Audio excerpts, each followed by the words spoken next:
All right, sounds good. Hey, thanks for the introduction, Nick. Good morning, everyone. I'm Barrett Darnell. I work for Bishop Fox, and today I'm going to talk about demystifying capture the flags. This is kind of an introduction to capture the flags. A lot of folks either shy away from it, or maybe they played the wrong capture the flag for the first time and got a bad taste. And so I kind of want to talk about, just general what capture the flags are about, but more importantly, what you can get out of them. I spent a lot of time in the military training and also as a trainer, and so the experiential learning that you get in a capture the flag competition, it really can't be is a lot more productive than a lot of other training systems, right? Sitting in front of slides or watching videos, like actually doing it and trying to figure out a puzzle, getting creative, you pull a lot away from that. So today I'm going to talk about just what a capture the flag is, different styles of CTFs, different challenge types, the technical skills required, the non-technical skills that you need, as well as post-CTF analysis. That analysis at the end is very important. It's important to go back through, kind of revisit what you did, because usually it's a blur. So right now we have 4 CTFs going on for the conference, and I can tell you there's over 1,000 people right now hammering those different CTFs. We've got a COBOL CTF that's being run by Sam Bone. It's a COBOL programming one, which is really topical right now. There's the Secure Code Warrior CTF that is exactly how it sounds. It teaches secure coding practices. And then we have a Tiger King CTF designed for beginners, and a COVID-19 CTF designed for more intermediate players. And last I checked, I think we had over 2,000 registrations across all those CTFs, and so there's a lot of people right now that are going through this process and increasing their skill set, refining that muscle memory that they have while they're doing the CTF, and they're learning new things because you never know what you're going to see when you get to a CTF. So who am I? I'm a security associate at Bishop Fox. I work on the CAS system. I'm an instructor in training for SEC 660, which is the Advanced Pen Testing and Exploit Development course with SANS.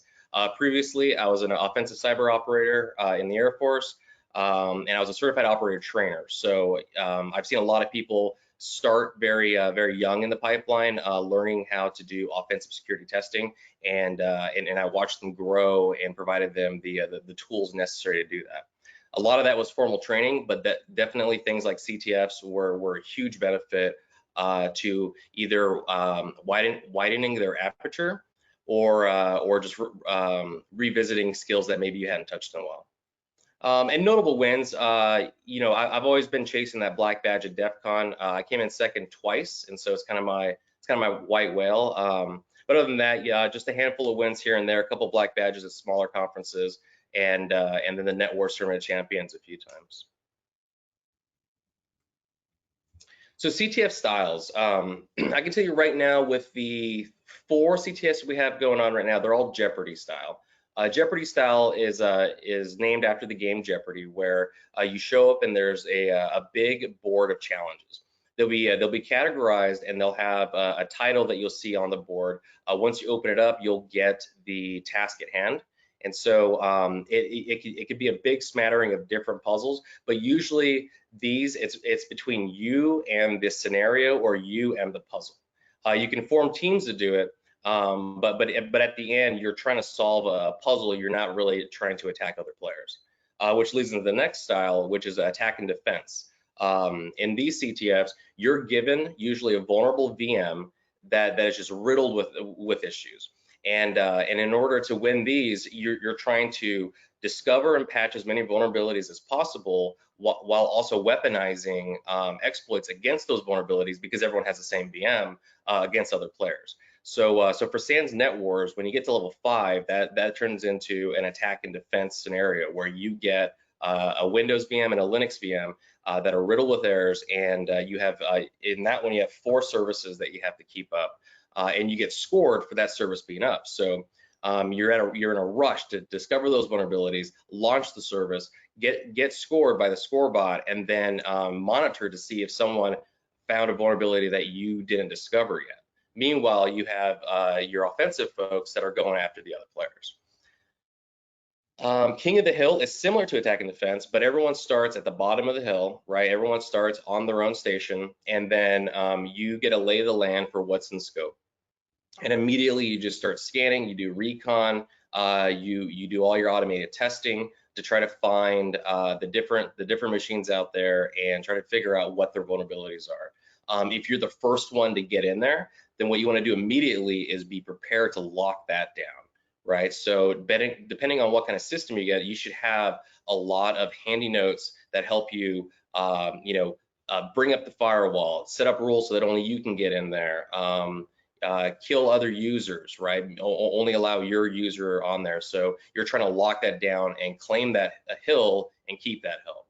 The fun thing about that is, while you're sitting there, happy with the target that you have and you're holding it down, you never know when something else is going to happen, right? So at B-Sides Nova, a good friend of mine, he was running one where he allowed the players to get onto the targets, but he had a lot of backdoors hidden that they weren't aware of, so that he could interact every now and then. If they're holding the hill too long, he could boot them out and kind of open it up for other players to get in there. So kind of like an APT threat that's already in the network. And then I think my favorite, which most people really like, is a story or scenario driven one. The beauty of these is, rather than just solving a challenge that just stands alone by itself, it might be a PCAP, it might be a binary that you're looking at, you're able to kind of go through a story. You might start with an organization and do some OSINT. After that, you might exploit something in the DMZ, do some recon, and then pivot into the internal network, and then maybe pivot again into another network. And so those I really love, because it kind of mimics what I do day to day, which is offensive assessments, offensive security assessments on usually for us in CAS, it's all about the perimeter. And usually when we get RCE, we do a little bit of post exploitation, a little bit of recon, but we've got that critical vulnerability that we report on because we're looking from the outside in. So types of challenges. You'll see a lot of challenges referred to as crypto, and sometimes it's a misnomer, right? Sometimes it is legit cryptography, right? So the challenge might give you a couple variables that you need to implement RSA encryption, and you have to know the math to kind of figure out the other aspects. And that's the question, like, can you do the math to figure that out, right? Sometimes it's just encoding or a cipher. Like a Caesar cipher, it's, you can't call that encryption. Like base 64 is not encryption, right? And so you'll see those misnomers, but it's just what they teach there a lot is just identification of patterns, right? So yesterday we ran a workshop on CTFs, and if you spend a lot of time on a Linux system, you know exactly what the etc shadow file looks like, and you also know what those fields mean, right? But the first time you see it, it looks very foreign, right? So we had a question in the workshop. Someone asked, hey, like, I don't understand what kind of hash this is, and so then we were able to break that down. So in a CTF, he saw what the etc password file looks like, which will most definitely come up later in life, right? If you're using Linux systems. There's computer exploitation. That's having a vulnerable system out there. Depending on the service, it's got a vulnerability. It's usually off-the-shelf exploits that you can find on ExploitDB or inside MSF, and you can take those, throw them. You get a shell on the target, and then you move on from there. So anybody who's playing the CTF right now, we have one. We're about to launch it. It all starts out with one web server that has a well-known vulnerability, and if you do get enumeration, then you can exploit that system, and then you can move into the network, and then try to pivot into the internal. Forensics is a whole class in itself. A lot of it is very, very practical, right? Folks who like the forensics puzzles, like Nick likes forensics puzzles. It's all about using the tool sets and trying to pull information out of memory captures, out of files on disk, right? A lot of it relates very well with incident response. if you're doing that in a CTF, you might get exposed to some different techniques or different skills that you can take back. Programming, a lot of times a challenge will just require you to do some scripting, right? Open up Python, and it might be something as simple as make a web request and get a number, but we're going to make you do that 1,000 times, right? So maybe the first challenge you'll do it 10 times, so you can do that by hand. But then you're required to script, import the request module, set up your script to go ahead and do that 1,000 times. And then reverse engineering. So this is actually, out of all the categories, I'll admit this is my weak spot. With reverse engineering, you got binary exploitation and reverse engineering, where folks that are just brilliant and kind of just live in hex come up with these really creative puzzles that they range in difficulty. And I think this is one of the things that really shies people away from CTFs, is because depending on where you go, that might be what the CTF's all about. And if that's not your skill set, it's very difficult to jump into that. That takes a lot of training. And then trivia, puzzle, web is super popular, especially with the huge boom in bug bounty programs and bug bountiers. A lot of it's web. Most of the industry out there, their surface area is web. That's something that we do in CAS as well, is that we hit a lot of web targets. And then miscellaneous, for something that just doesn't fit anywhere else. I think we had one miscellaneous one that's like a QR code, right? And it's like an Animal Crossing theme. And we threw it in the miss category. So the technical skills, the tools and techniques, these are pretty straightforward. The more you know about the different operating systems, the more effective you're going to be in a CTF. So you need to show up with base knowledge of how the Windows operating system works, right? As you play CTFs, the harder the challenges get. If they're based around Windows, they'll be more and more in the weeds of how Windows actually operates, right? You might get like a GPP that, like a group policy that you would have to then dissect to sort of figure something out, right? Or just other aspects, like maybe a carve out of the registry, and so you have to study these different aspects of the Windows operating system to be able to answer those questions, right? Linux, you're going to see a lot of Linux targets in CTFs because there's no licensing. It's really easy to go out and grab a Linux image or a Docker image, and you have a lot of creativity that you don't necessarily get in Windows to create challenges. Infrastructure is huge, right? When you show up at a CTF, oftentimes you're at a conference. The internet's spotty, maybe there's no Wi-Fi, maybe you don't want to connect to the Wi-Fi. So you get your phone out, you connect it to the hotspot, but then the CTF network, the targets that they have are on a different network, right? So now you need to dual home that, because you need to be able to do research. You don't want to be sitting there Googling on your phone for command line syntax and then trying to transcribe that into your computer, right? So just like networking and infrastructure, it's really important to know how to work with IP tables in Linux, how to work with the Windows firewall, how to set rules, how to do creative routing. If you've got your host machine and a bunch of VMs underneath it, being able to get everything set up where your host and the VMs can talk to each other, where you allow VMs to talk out publicly, that just takes a lot of work and a lot of knowledge to figure out.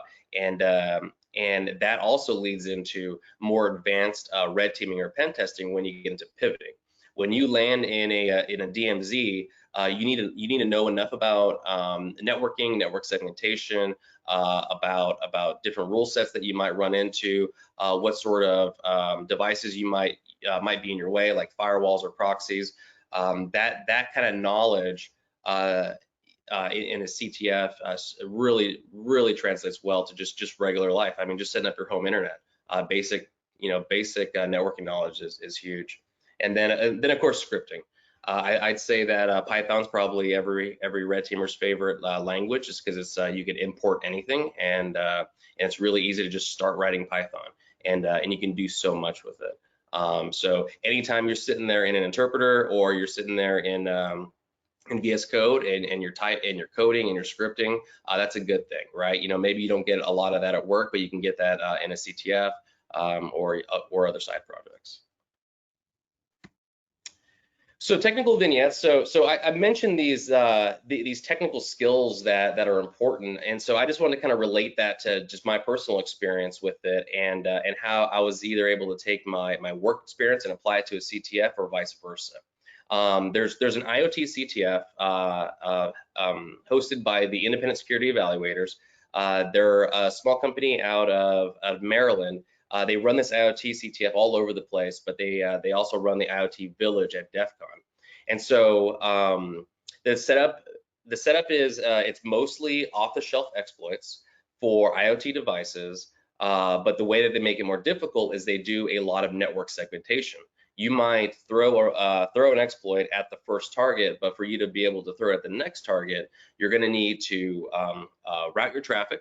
You're going to need to pivot at least 2 or 3 times, and you're going to have to do all that on these IoT devices that don't have the tools you're used to. So just to play that CTF and to get good, you know, developing your own tools, cross-compiling binaries, and then just learning about different IoT devices, what Linux kernels they have, you know, what's available to you, as well as the different architectures, right?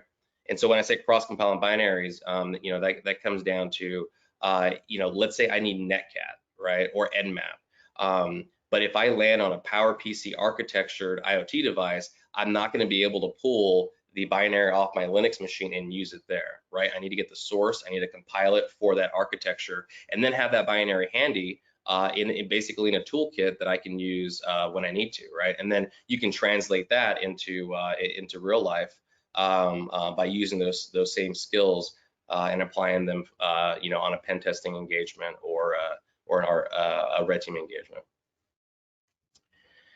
For malware, the intermediate CTF that we're running right now, it's the scenario is that we give you a piece of malware, and the story is that this is a piece of malware that some coronavirus scammers are using, right? You've seen that in the news right now. You know, not just big cyber attacks are up, but also the fact that a lot of folks are working from home, so that's increased the surface area for a lot of companies. And then with all of the pandemic and the stress and the chaos, you know, there's a lot of people trying to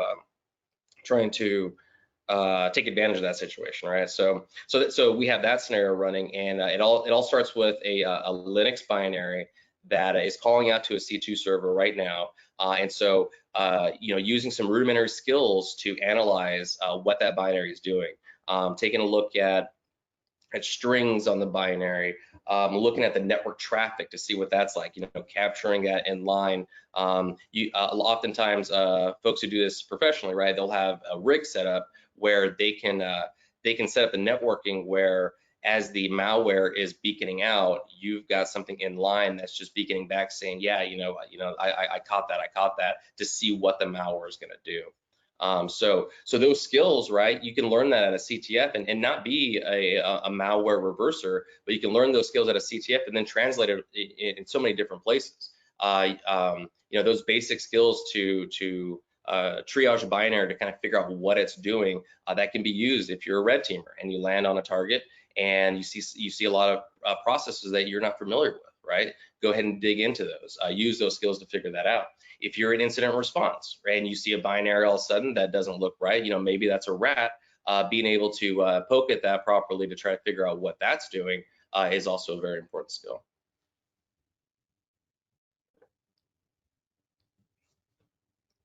Non-technical skills, I think these are more important at times than the technical skills, right? CTF puzzles range in difficulty, but one thing that they all have in common is the person who wrote it was trying to be creative, right? So it's going to take a very creative mind to try to figure out what they were getting after. And CTFs are not easy, right? Folks give up because it's difficult. It requires a lot of learning, right? If you've never written an application in Node.js, but then you have a CTF puzzle that is in Node.js and it's asking you to do some trickery in Node.js, you have to go out there and you have to research, you have to learn. and you have to do it at a rapid pace. And so you have to be persistent and you have to be resilient when you're doing that. One thing that we harp on a lot with everything, whether it's doing assessments, whether it's doing workshops with folks, or just playing CTFs, note taking and logging everything, and then analysis of that is super important, right? You want to take notes all throughout the process, even in the heat of a CTF, because you want to be able to pull from those notes later, right? You also want to revisit it when your head is clear and read through and kind of see your process. Maybe as you read through that second time, some things will come up that maybe you overlooked at the time, right? And this is very important if you're doing assessments, if you're doing IR. You definitely need to take notes everywhere you go. With that, hand in hand goes logging. You should be logging your network traffic. You should be logging any web requests that you send out, and you should be taking a look at those logs later. One thing that I do is I script all my windows. So anything that I do in a terminal, I save that off for later. That's important on assessments to know how you interacted with your client. That's also important if you had some good commands that you want to use later. If you've saved that those commands that were run, you can build out what I call pastables, which are just really quick, easy. Let me grab this big CLI command. Let me change a couple of values, and then I can run it. And then attention to detail. Attention to detail is huge because and this translates directly, obviously, to real life. But with attention to detail, CTF puzzles, right? Usually there's a trick or a clue somewhere buried in there, whether it's the description or the name. Folks who write these puzzles, they spend a lot of time trying to be creative, like maybe put in a pun, which then will kind of give you a hint as to what the challenge is, right? And that relates perfectly with just that attention to detail that is helpful when you're doing an assessment, right? So I talk a lot from a red perspective, but when you land on a target system, one thing that you should always do is do a complete DIR listing of the system and organize it or sort it by the last modified date. Doing that is going to push either at the top or bottom all of the recently modified files. And that's important because recently modified files that should not be modified should be a hint to you, right? If you were to take a look at your machine and look at the last modified date of like PS or the list process binary, it's probably old. It's probably a couple years old. If you see that it was just recently updated, then something fishy is probably going on, right? So that's important from an incident handler IR perspective, because that can mean that perhaps the binary was dorked by an attacker. And then it's also important for the red side, because you want to know what this system is doing and how the system is trying to catch you. One thing that I try to relate to people with the non-technical vignettes is geocaching or escape rooms. I'm sure that some folks here on the webinar have done some geocaching or played in escape rooms. When you do that over and over again, you start seeing these common techniques, right? You start recognizing these patterns, and that happens in CTFs too. You see common techniques that are either used by CTF creators. Sometimes those same techniques, or they learn those techniques from malware developers, right? Ways to strip symbols out of your binaries to make it harder to RE, things like that, right? So you start seeing that, but then also you get a really good lay of the land when you see certain puzzles. One thing I look for all the time in escape rooms is I look for wear and tear, right? If it's an escape room that's been around a while, people are usually pretty rough and they're pretty excited in there. So you'll see like scratches next to something, or you'll see a piece of furniture that's kind of loose. Maybe it's like a false door, right? And so the more you CTF and the more you're doing this, the more familiar you get, right? So the more process lists that you look at day in, day out, and you got that attention to detail, the more you're going to see what right looks like and what's weird, right? And then again, I've already talked about this ad nauseum, but that note taking is critical. Your terminal screens, your web requests, your network traffic, your proxy logs, save everything. That's only going to help you in the future, right? Data storage is cheap. Save that aside and just kind of have that evidence and have that information for later. And then this is, you know, my favorite part. This is Nick's favorite part, right? Socializing and teamwork. A lot of the organizers for this event, like we've met, like some of us have worked together, but a lot of us, we just met at conferences, right? And either we, you know, we were doing something together, or we decided to team up on a CTF, and then, you know, we just became friends after that. You know, the socializing part is fun, right? The in-person CTFs are my favorite because you know, it's always fun to, like, you know, rib rib on, you know, your friends and just kind of compete with them about, like, you know, who can capture the most flags. A really good takeaway from that teamwork, like if you're a group that you like if you're coworkers and you do a CTF together, you get to know more about your teammates. You learn together as a team, and you start to learn everyone's strengths and weaknesses, right?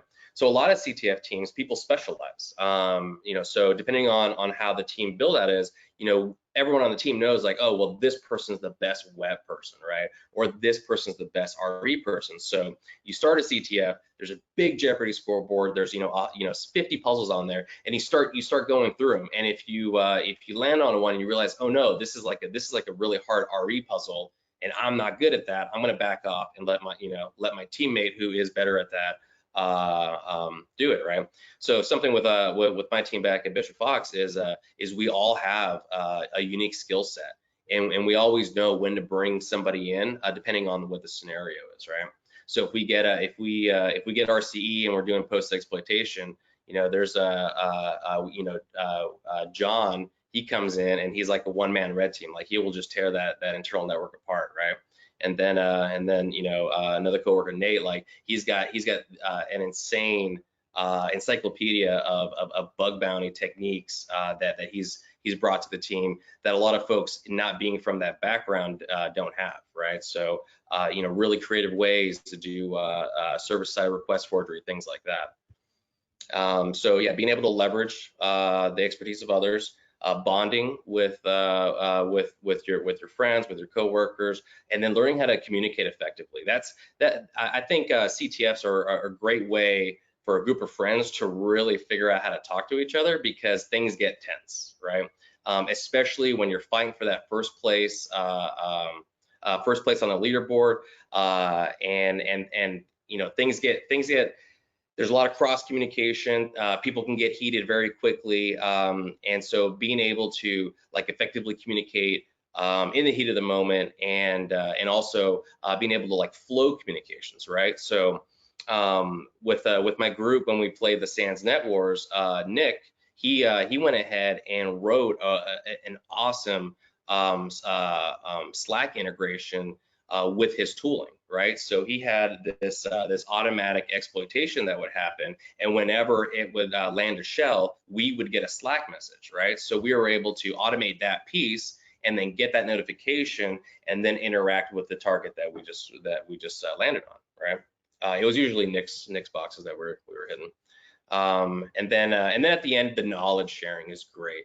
There's only so much you can cram into your brain, and it's nice when you can get the cliff notes from a friend, when he can kind of give you the high points, or if it's you know, or if another friend has taken a course, right, and then she can just pass you, like, well, here this was the good part, a lot of it was fluff, right? So that knowledge sharing as a group is really effective. Post CTF. This is important. A lot of folks will play a CTF.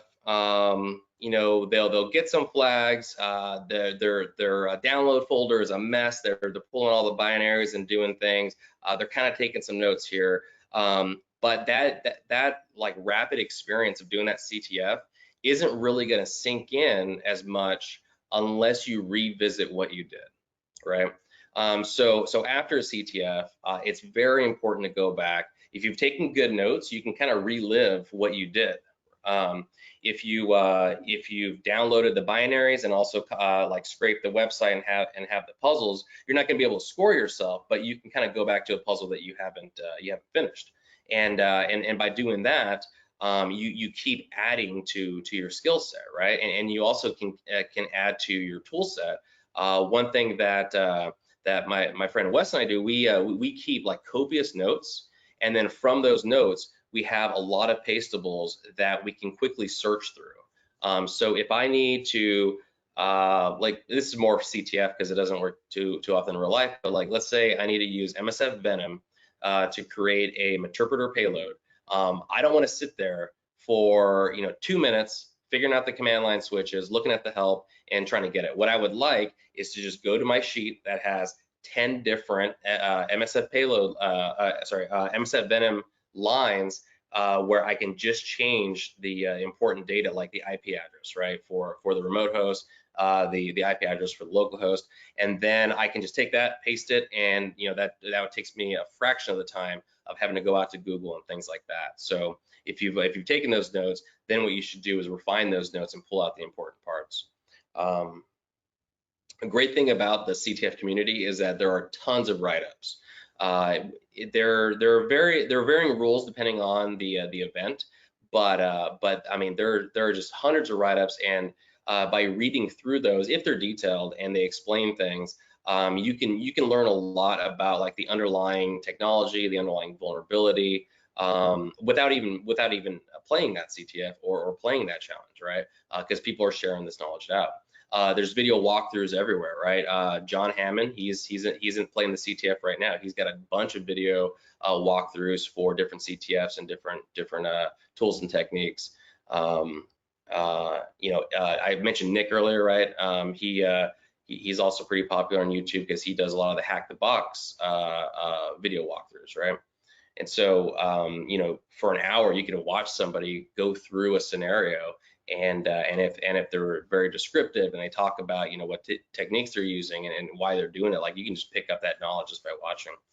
And then tooling is important. So one thing that that's really that really improves your skill set is doing something sort of the standard way and then taking away a tool, right? So so let's say you throw PSExec out of MSF console, right? So you throw PSExec out of there. It's a module, but now let's take that away. Can you still have the ability to PSExec without the whole MSF suite, right?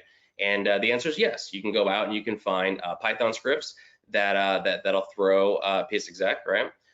You can there's like PSExec from sysinternals that you can use, right? So now if you don't have that one tool, you can still accomplish your goal with these other tools, right? And when you sort of have that mind mapping of, oh, like I don't have this available, let me try these things, right?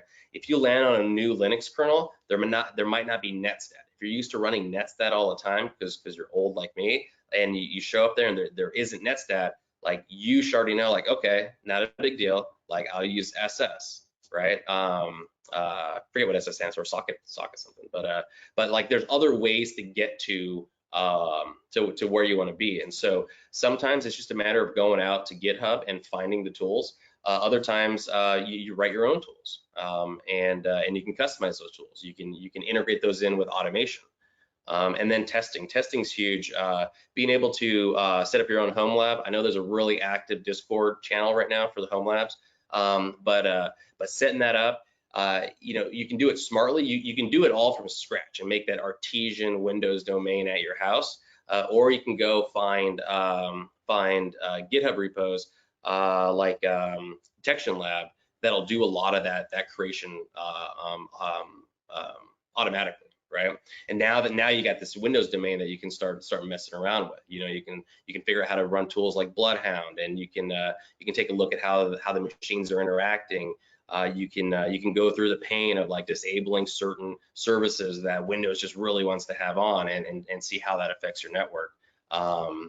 And then the post CTF, definitely that analysis and self-improvement is important. I mentioned right in the beginning that RE is just not a thing that I'm good at because I don't spend a lot of time doing it.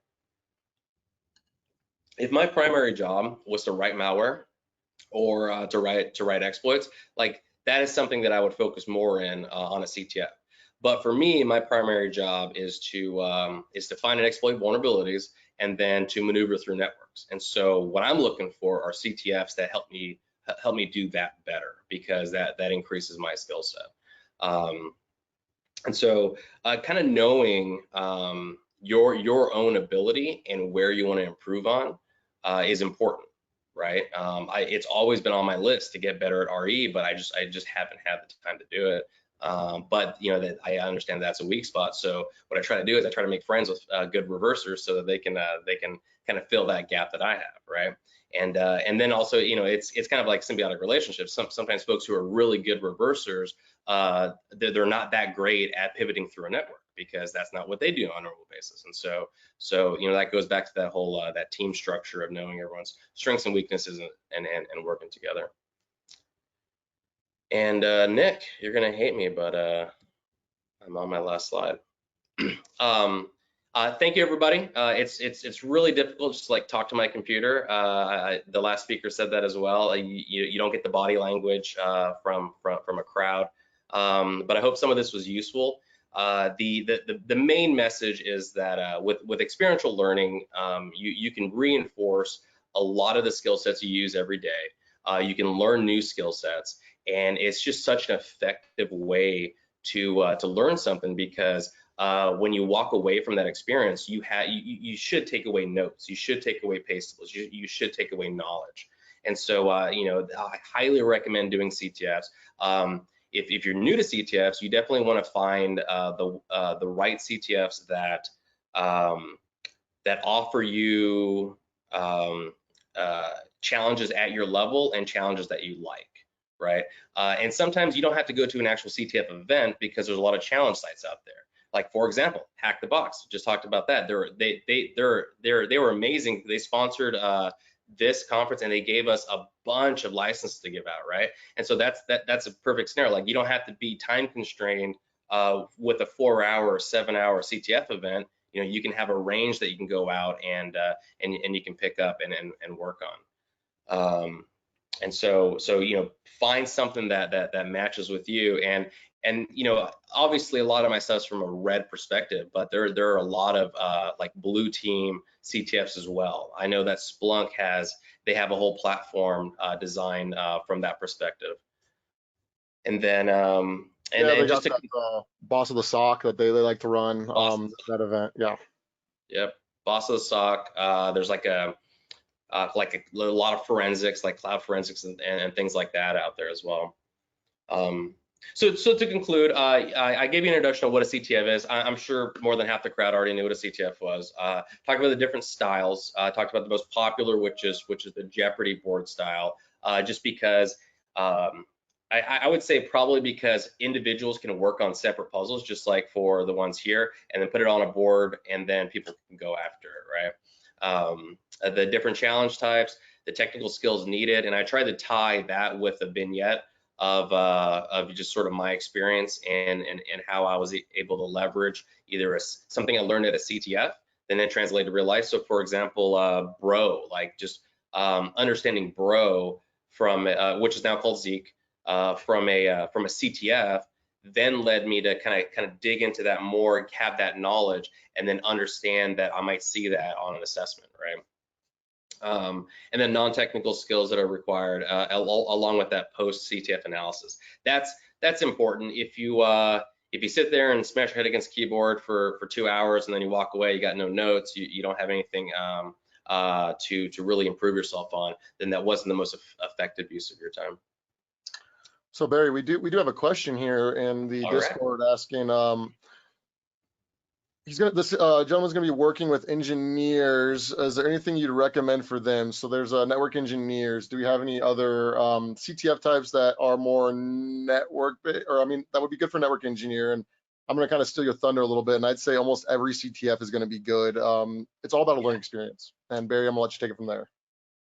Yeah, definitely. Yeah, to echo what you said, Nick. I mean, every experience is good, because even if you're focused on being a network engineer, there are other aspects that provide value to you and to your profession. But one thing you'll see a lot of as a network engineer, maybe this isn't directly applicable, but but you'll see I've seen things where like you'll get like Cisco router configs, and you'll have to like understand how to read those and parse them, right? So if that's your job, like of course you can read that, right? But if you've never been on Cisco iOS and like tried to program a router, like you know, that's foreign to you, right? But being presented with that from an outsider perspective, you can go out and learn it, right? And then uh, there's a lot of packet captures to kind of look at things that are not right. So for example, I was taking, I think, SANS 501, and I was given a couple VMs, and so actually I made a puzzle because I think it's out of date. It should be out of date, but what's it called? That's a HSRP, right? So I actually made a puzzle where I programmed HSRP, and then I did a packet capture to see that, oh, you can take the authentication out in plain text, and then you can actually crack that with John. And so like the lesson there is like, hey, this is really old, and you know it's really easy to crack nowadays. So if you're using this, you should probably upgrade to whatever the latest standard is. Any other questions, Nick? I don't see any other questions, but since we're here and I have you, I couldn't get the update from you because you're live. What do we have on the CTF scoreboards? What do we got going on? You want to provide us an update or anything? Yeah, so I'll give you an update. So there was a massive turnout. Last night we actually scaled up all of our servers. We're hosting 3 different CTFD instances. So those are our Jeopardy boards. We scaled them up. I think they're quad core and increased the RAM, but we just weren't prepared for how many folks showed up. So we're kind of victims of the con success. I thought maybe we'd have a couple hundred folks playing the CTF, but last I checked this morning, there was 2,000 folks registered, and that was just in 2 of the CTFs. I know there's a lot of folks doing the Cobalt CTF along with the Secure Code Warrior. So if I can give a plug for that, definitely go check those out. We've got an amazing amount of prizes. It was insane how many folks sponsored the event as well as the prizes, and so I know that was a big part of the draw with the CTF. So I don't have the scoreboard in front of me, but I do know that we have some pretty hard scenarios in terms of a lot of like different skill set needed to get through them. I know that we are about to release another one, which is which I alluded to before, it's a lot of network pivoting. But yeah, Nick, if you've got the computer, you can probably talk to that. I don't have this scoreboard up right now either, but later we'll provide an update with the scores. The CTFs are amazing. We do want to, like I said, give another shout out to our sponsors. Without these sponsors, I don't know if this con would go to what it is.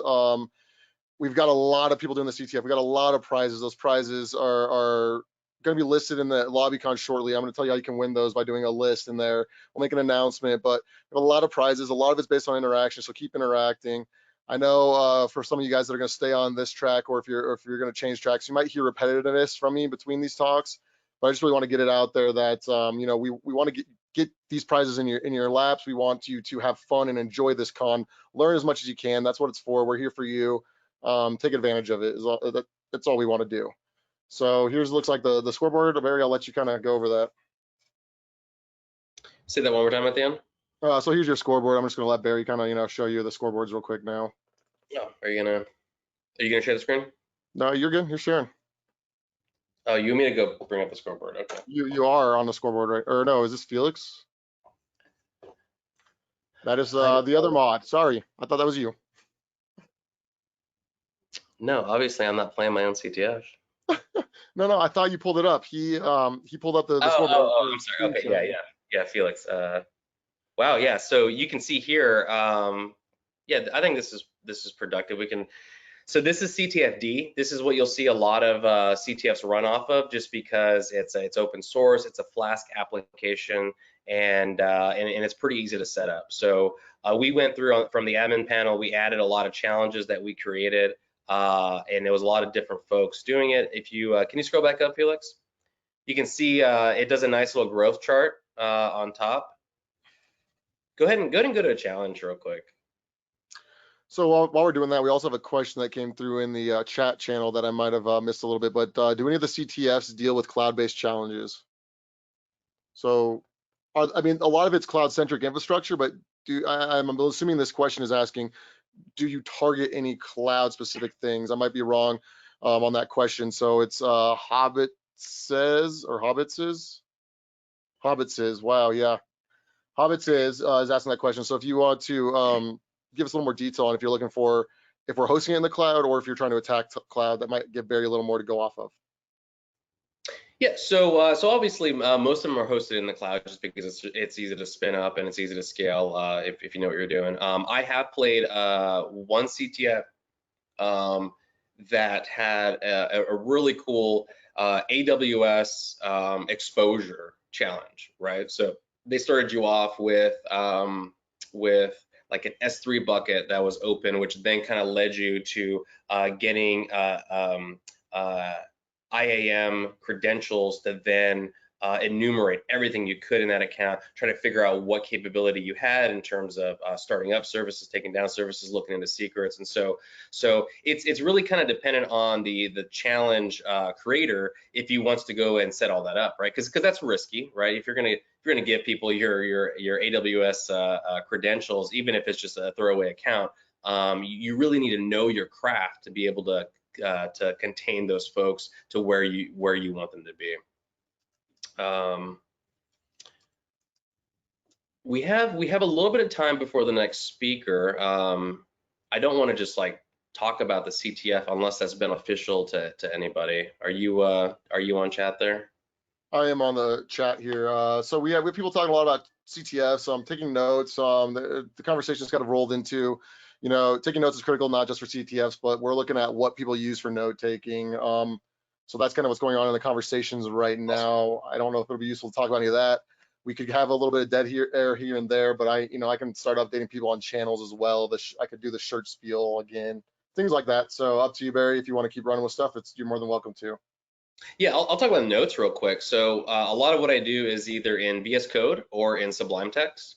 I used Cherry Tree before, but I like having the files just sitting on my file system because it's really easy to export and it's really easy to integrate with Git, right? So you can have just a huge collection of notes.